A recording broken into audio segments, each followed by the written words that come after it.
Dan jangan lupa subrek sama tombol green. Bismillahirrahmanirrahim.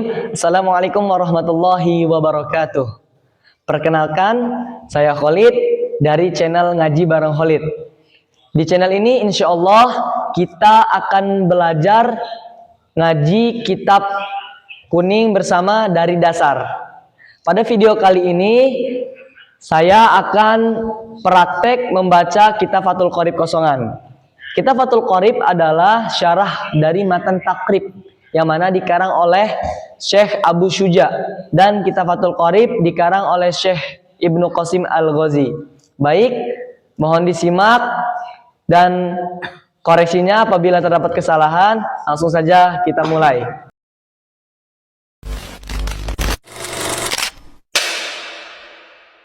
Bismillahirrahmanirrahim. Qala al-musannifu rahimahullahu ta'ala wa nafa'ana bihi wa bi ulumihi wa ammadana bi asrarihi wa a'dana min barakatihi fid darain. Amin. Bismillahirrahmanirrahim. Qala asy-syaikhu al-imamu al-alimu al-allamatu Syamsuddin Abu Abdillah Muhammad bin Qasim asy-Syafi'i taghammadahullahu birahmatihi wa ridwanihi. Amina. Bismillahi dengan menyebut nama Allah, Ar-Rahmani yang maha pengasih, Ar-Rahim yang maha penyayang. Qala telah berkata, asy-syaikhu siapa syekh, al-imamu yang menjadi imam, al-alimu yang alim, al-allamatu yang sangat alim, Syamsuddin rupanya Syamsuddin, Abu Abdillah rupanya Abu Abdillah, Muhammad bin Qasim rupanya Muhammad putra laki-lakinya Qasim, Asy-Syafi'i yang bangsa Syafi'i. Taghammadahu semoga memenuhi hu pada syekh, Allahu siapa Allah, birahmatihi dengan rahmatnya Allah, waridwanin keridhoannya Allah. Amin, kabulkanlah ya Allah. Lafadz qala di sini merupakan fi'il madi. Fi'il terbagi menjadi 3. Yang pertama fi'il madi, yang kedua fi'il mudhari, dan yang ketiga fi'il amr. Lafadz qala di sini adalah fi'il madi, yang mana hukumnya adalah mabni fathah. Jadi fi'il itu ada 2 hukum, mempunyai 2 hukum. Yang pertama mabni dan yang kedua mu'rab. Fi'il yang mabni ada 2, yaitu fi'il madi dan fi'il amr. Fi'il madi mabni fathah dan fi'il amr mabni sukun. Yang kedua mu'rab. Nah, mu'rab ini yaitu adalah fi'il mudhari.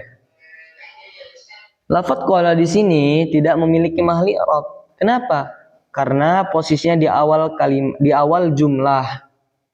Jadi alasannya kenapa lafadz qala di sini tidak memiliki mahli i'rab, karena posisinya di awal jumlah. Kemudian lafadz asy-syaikhu. Lafadz asy-syaikhu menjadi fa'il. Apa itu fa'il? Al-ismul marfu'ul madhkuru qablahu fi'luhu. Isim marfu yang disebutkan fi'ilnya terlebih dahulu. Jadi fi'ilnya disebutkan terlebih dahulu. Mana fi'ilnya? Yaitu lafadz qala. Fa'il terbagi menjadi 2, yaitu zahir dan dhamir. Nah, lafadz asy-syaikhu ini adalah fa'ilnya fa'il zahir. Yang mana fa'il itu i'rabnya rafa. Tanda rafanya yaitu adalah harokat dhammah. Kenapa? Karena lafadz asy-syaikhu itu adalah isim mufrad. Kemudian lafadz al-imamu.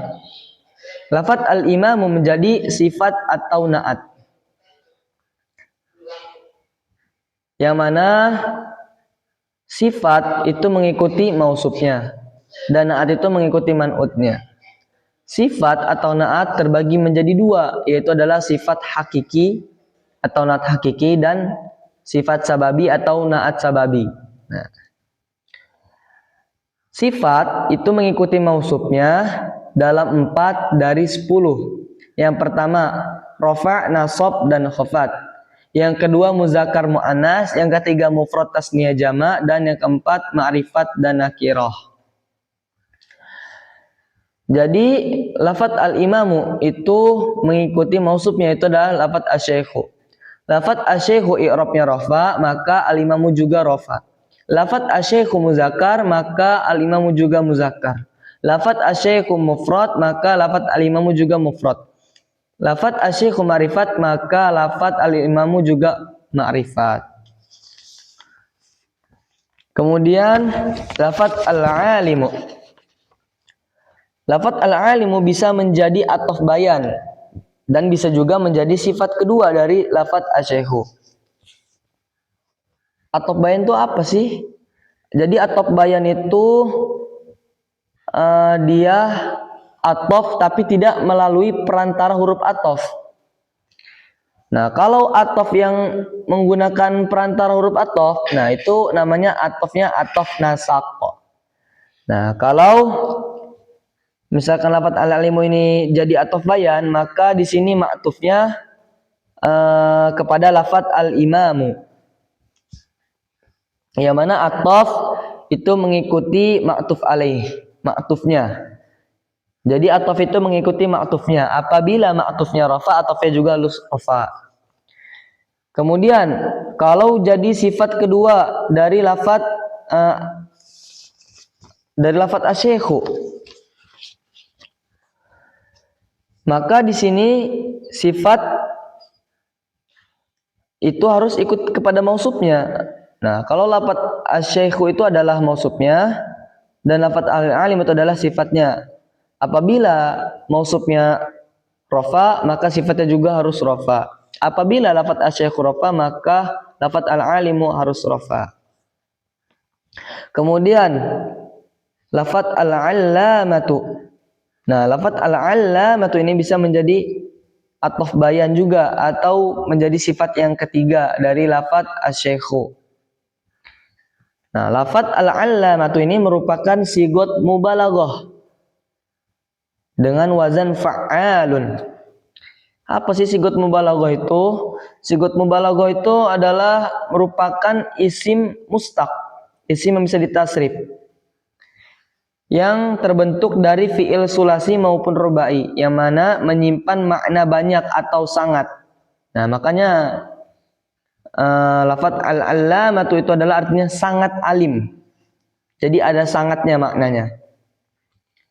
Nah, ini nih lafaz sigot mubalaghah ini sama seperti isim fa'il. Hanya saja isim ini menunjukkan makna sangat. Tak pada lafaz al-alamatu, tak di situ bukan tanda muannas. Nah, tetapi itu adalah tak mubalaghah.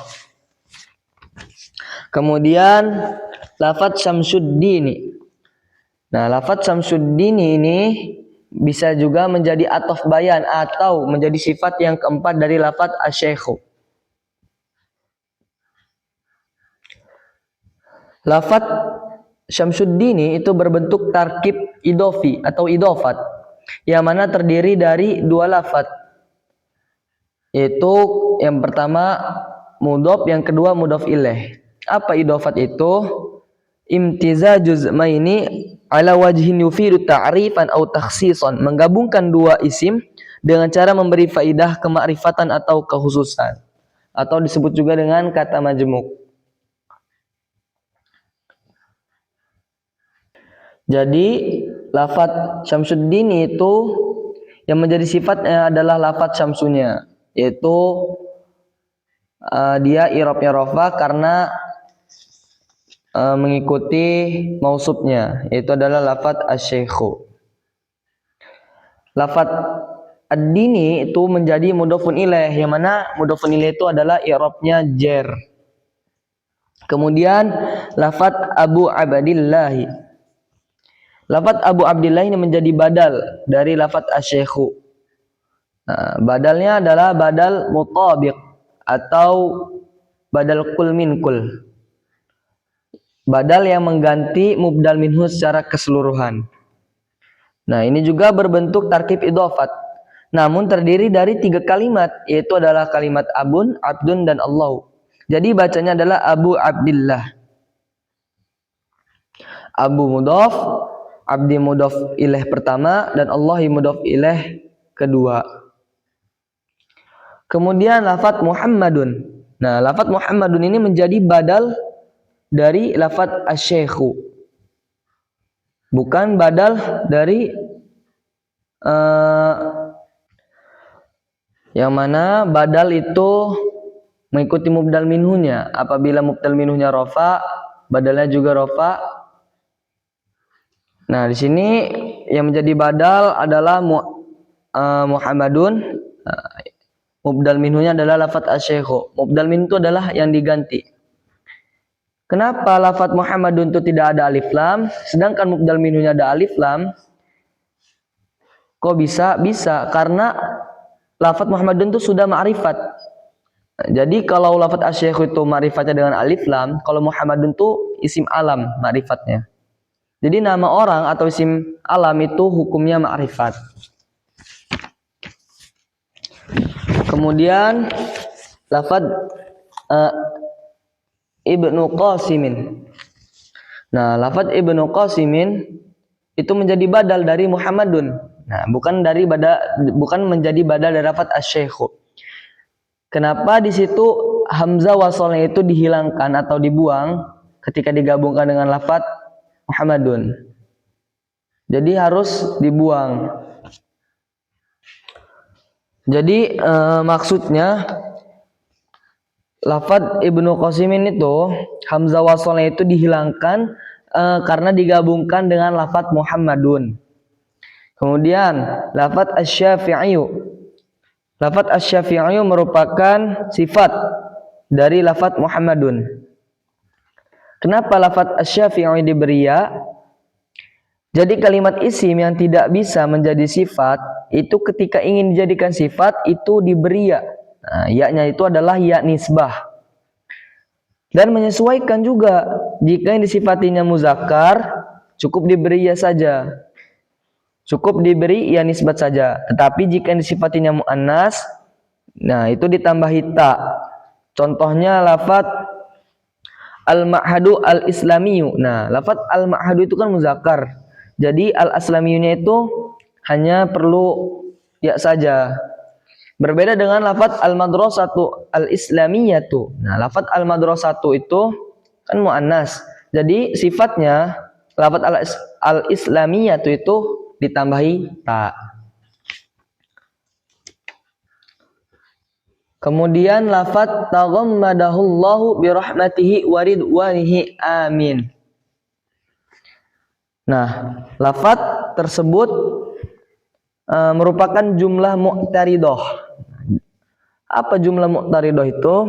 Jadi jumlah mu'taridah itu adalah kalimat yang terletak di antara dua bagian yang saling berkaitan untuk tujuan doa dan tidak memiliki kedudukan i'rab.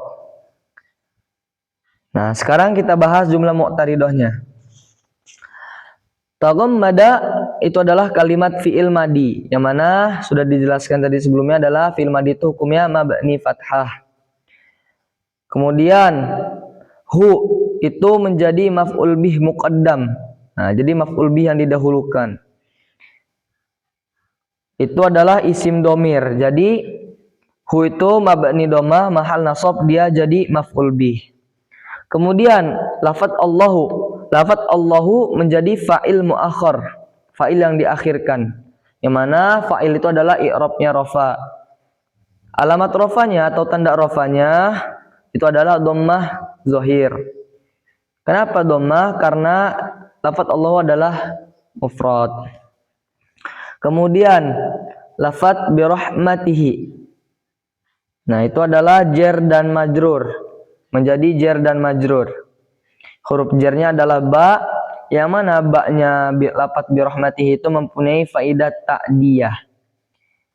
Kemudian lafadz rahmati majrur, yang mana i'rabnya adalah jar. Tanda jarnya adalah kasroh karena isim mufrad. Kemudian rahmati menjadi mudhof. Terus lafadz hi itu adalah isim domir, yang mana menjadi mudhof ilaih. Dia mabni kasroh, mahalnya mahal jar, dia menjadi mudhof ilaih. Selanjutnya lafadz waridwanihi. Waw situ adalah waw huruf athof. Lafadz ridwani dia menjadi athof, ma'tuf pada lafadz rahmati. Yang mana ataf itu mengikuti ma'tufnya. Apabila atafnya jar, ma'tufnya juga harus jar. Ma'tufnya adalah lafadz rahmati. Jadi apabila lafadz rahmatinya jar, jadi lafadz ridwaninya juga jar. Karena mengikuti i'rab ma'tufnya. Kemudian lafadz ridwani menjadi mudhaf. Dan hi itu adalah isim domir, dia mabni kasroh, dia mahal jar. Nah, kemudian menjadi mudhafun ilaih dari lafadz ridwani. Selanjutnya lafadz amina itu merupakan isim fi'il amr. Dia kalimat isim tetapi menunjukkan kata kerja perintah. Takdirnya adalah istajib. Nah, memiliki makna kabulkan ya Allah. Lafadz amina itu tidak memiliki mahal i'rab. Baik, mungkin hanya ini yang bisa saya sampaikan.